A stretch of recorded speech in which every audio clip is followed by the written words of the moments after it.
Good morning. It's Monday morning, May 10th, 2021. I am back, ready to discuss another painting from my body of work called Hidden Hope.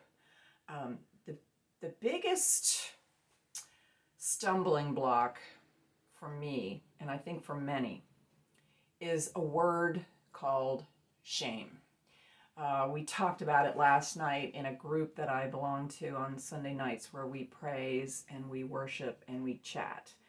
It's become my church. It's a wonderful group of people, and people are asked to be very authentic and real. And when we do that, so many things come out.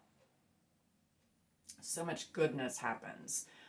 People begin to heal or find ways to find freedom. Uh, we come to know we're not alone.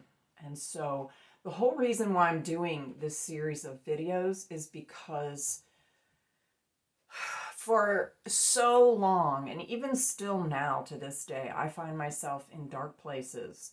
I find myself in areas of my life that I'm either not ready to share, or I feel like I was supposed to share, and because I'm not, I'm being wrong. I'm feeling guilt, and then from that I wind up feeling shame. No one needs to reveal anything to anyone other than themselves and God.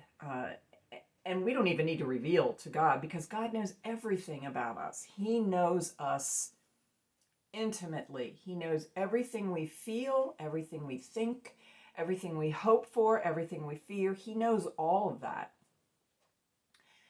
I think we do ourselves an injustice when we're not aware of that and we believe that we can hide the truth, whatever the truth is that's causing us to trip, causing us to fall, causing us to want to hide.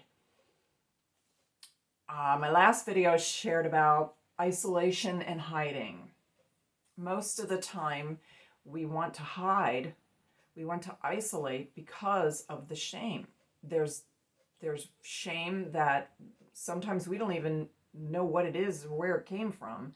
Maybe we've been feeling it our whole lives, and because it feels so icky, which is my technological term for not feeling good or feeling guilty or feeling deep shame, because we don't want to look at it, because we don't want to uncover it, we wind up harboring these feelings, and they grow over time, a lot like mold or mildew, if we don't do something to expose it and clean it.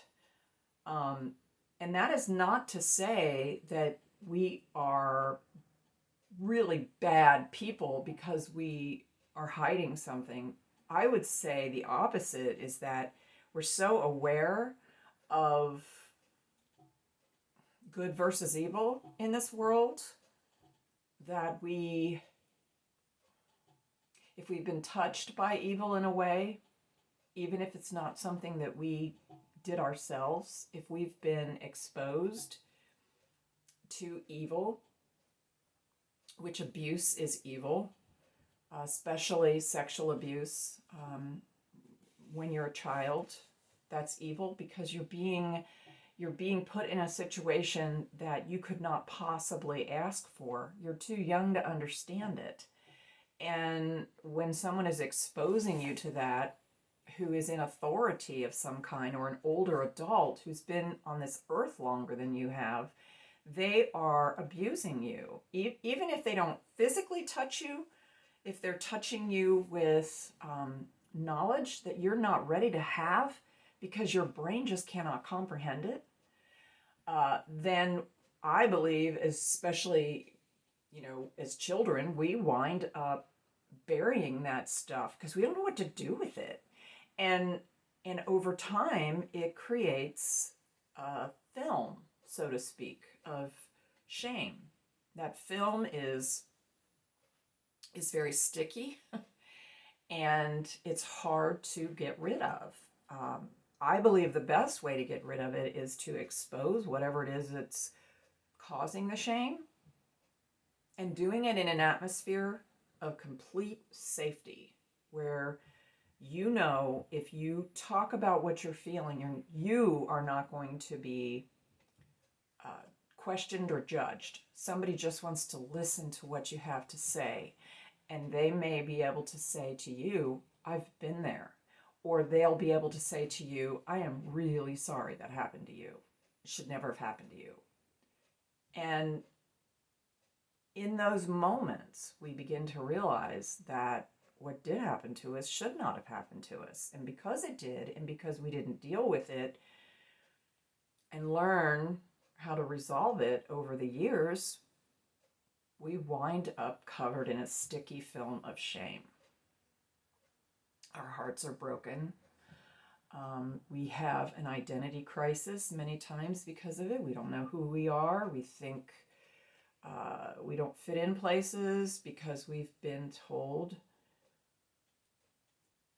not audibly told, but we've been told through subconscious beliefs that, which are 99.9% of the time are complete lies. We come to believe that we're not worthy, that we don't fit in with the rest of the world. And I can talk about this because I relate to it so well. So my painting, and I started this, I believe, 7 or 8 years ago. I don't even recall. I know it's been hanging around for a long time. And it was when I was first exploring different types of texture, different items. And I remember taking plastic grocery bags and crumbling them up, and putting layers of varnish and glue and things to adhere it to a canvas. And then over time, I kept covering it with paint and varnish until it got really hard. And for the longest time, these hearts weren't on here. It was just trash bags. And that's what all of these ripples are. They're wrinkled trash bags that have been covered over the years, which I'm understanding now, the way God works with me, it tells the story of shame. Trash bags, what does that tell you? Something trashy is inside the bag, you know? It's a trash bag. It's a plastic grocery bag that was turned into a trash bag. You come home with your grocery, you don't throw it away. We keep our trash, or I should say our grocery bags, we use them for our dog's poo bags. I mean, how much worse can you be than poop, right? It stinks. So there's this huge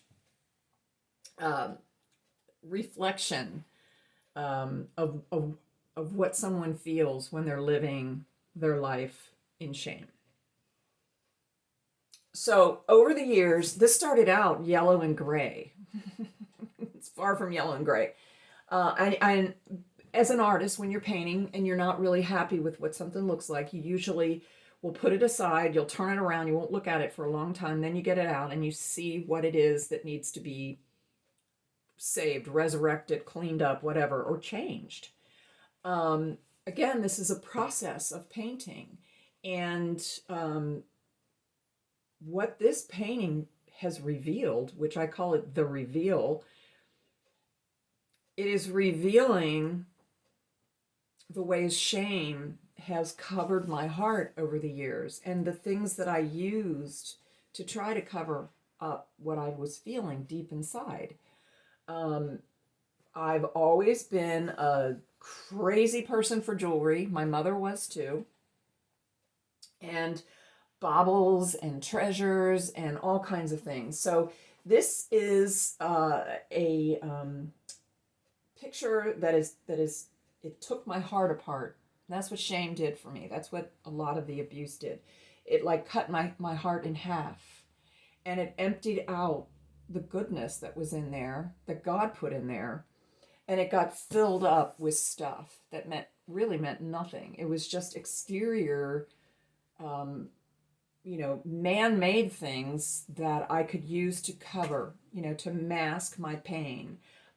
Beautiful jewelry, you know, worrying about whether I was in shape or not, and losing enough weight so that I could wear clothes that looked good. And so I wanted to present to the world that I was everything that I wasn't, that I believed I was deep inside. All those feelings that were deep inside were ugly. But I wanted the world to see that I wasn't that. I wanted the world to believe that I wasn't. And I didn't believe they would think that of me in an authentic way. So I masked it in many ways. I went through a phase where I wore contact lenses because I got so used to hearing people tell me, oh, you'd look so much better if you didn't wear your glasses, and, you know, all that stuff. All of those things are like bricks that got piled on top of another. And they got rooted in me because of something that happened to me very, very early, which was a sexual situation that never should have happened when I was age 8. And it opened up a hole where all the wrong things could get rooted. And that's what happened, because I never felt safe. I didn't feel I could tell anyone. And I lived with that. And over the years, every time something negative came my way, I believed it because I felt shame, because I felt dirty, because I felt dark. And everything pointed to that. So this represents a heart that over time got weighed down with so much stuff, it just eventually broke open. And it revealed what was inside.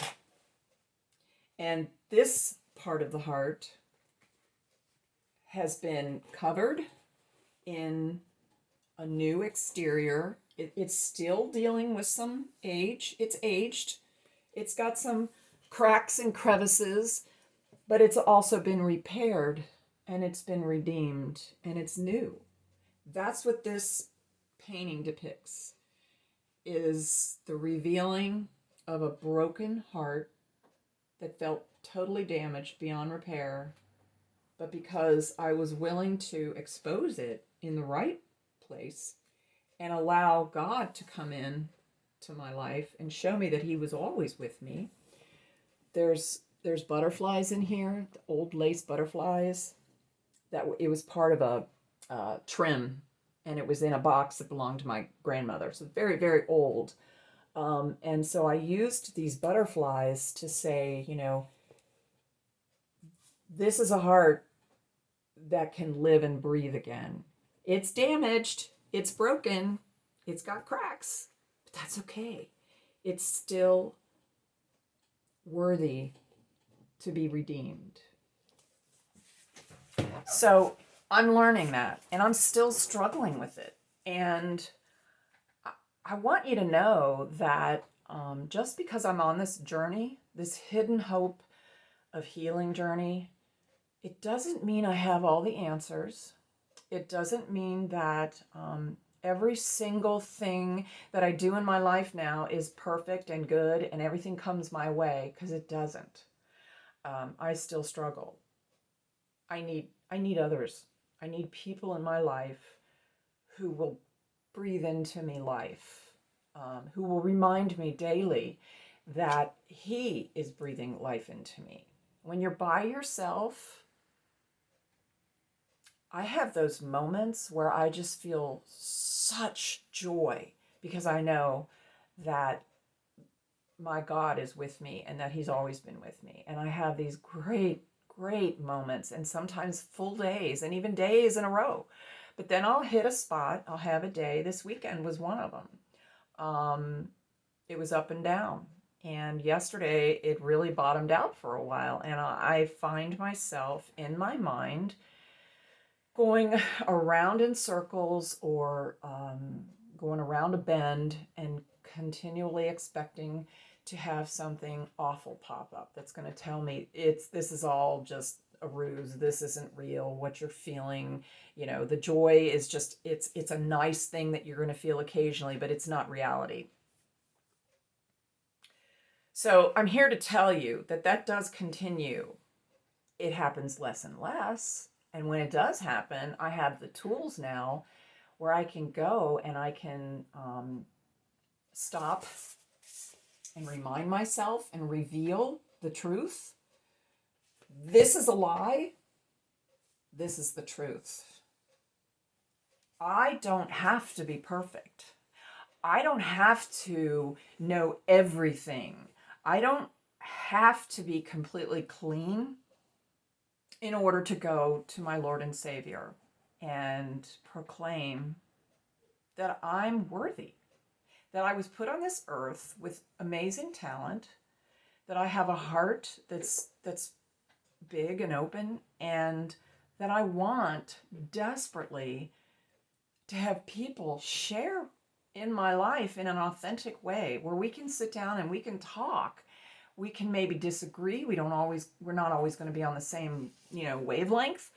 My husband and I, he would agree with me. We have a lot of discussions that get really crazy. But I'll tell you what, there's nothing like having someone in your corner that you love and that loves you back and is willing to let you be real and broken.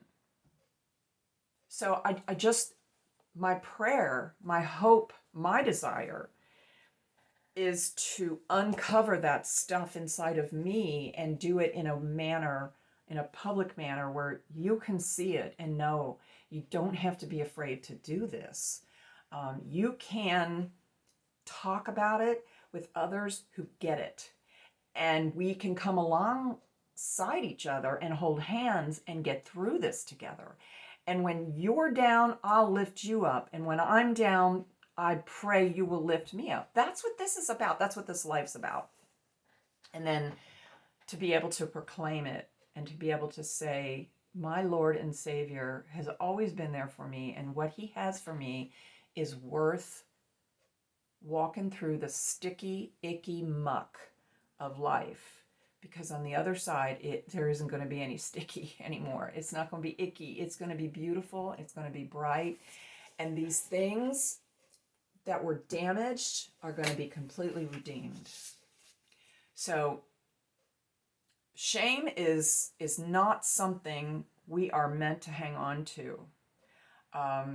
Shame is something we feel when we believe we're the source of whatever bad happened to us. I'm here to tell you that we can feel guilt because we either chose something wrong or because something happened to us, but we have to be willing to look at it for what it really is and let go of that guilt and forgive others, forgive ourselves, forgive God if we're holding him as the person, or the one who created this, who made it happen, whatever. We start to heal when we are able to see that that we're not the only ones, that we don't have the market cornered on shame. Every single human being that has ever breathed has had guilt and shame. And some have learned very early on how to get that out of their life, how to clear the muck. But it's a human thing. And the only way for it to be gone, or to wipe it out of our life so it doesn't control us, is to reveal it in an authentic manner. And I want to welcome you to that. I'm going to be posting very soon a Facebook private page where people who feel this because of something traumatic that happened in their life as a child was never resolved and they were never able to look at it. And they've been hanging on to it and it's been covering them in an icky, sticky film. And I want you to know you don't have to live like that anymore. So my prayer is that this reaches those who need it. It will be Christian-based because I am a Christian and my healing has come from the Lord. Anyone's welcome, but that is the basis and the foundation of what my Hidden Hope artwork, body of work, and group will be about. It will be about standing in the Lord's grace, because that's the only way we heal. So I am going to leave you here, and I will be letting you know when I get closer to launching that site, and I will let you know. It will be private. So it means it's going to be a safe place. And I just hope that if you're dealing with some difficulties and you want to try to find just a space where you can just be real, even if it's only for 5 minutes, just real. That means you let go and you relax and you're just you. Then I'm praying Hidden Hope be that for you. So I'm going to leave you again with my painting, The Reveal.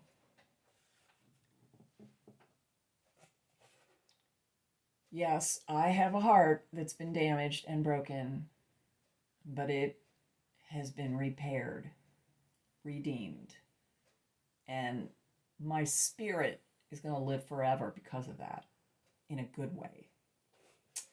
Y'all take care. Know that I love you, and I will see you soon. Bye.